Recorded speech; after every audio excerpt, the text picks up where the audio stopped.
Құрметті менің оқырмандарым, менің арнама қош келдіңіздер. Бүгін сіздерге аудио әңгіме оқып беретін боламын. Болған оқиғалар желісінен. Бір уыс топырақ.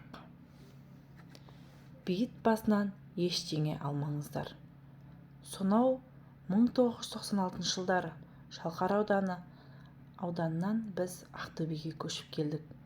Ауылға үйренген әке-шешем көпке дейін қаланың өміріне үйрене алмай келді.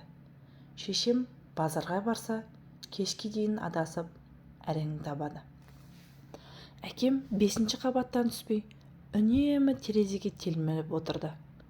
4 жылдан соң шешем науқастанып, денесін ауырласып әрең тұратын. Содан соң 2000 жылдары атаңызға айналған халық емшісі Хализа Құттыбаевнамен алғаш рет жолықтық. Жүзінен нұры төгілген емші жақсы қабылдады.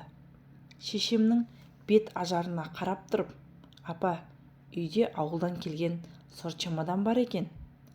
Соның ішінде бір зат бар екен деді. Шешем селк ете қалып, иә, ауылдан қалаға көшер кезде әжемнің моласынан бір уыс топырақ алып едім деді. Шешем маған қарады. Сонда емші, апа, бейіттен ештеңе алуға болмайды, аруаққа ауыр тиеді деді. Сол орамалға түйілген бір уысты топырақты адам аяғы баспайтын жерге көміп тастаңыздар, сонда бәрі жақсы болады деді емші.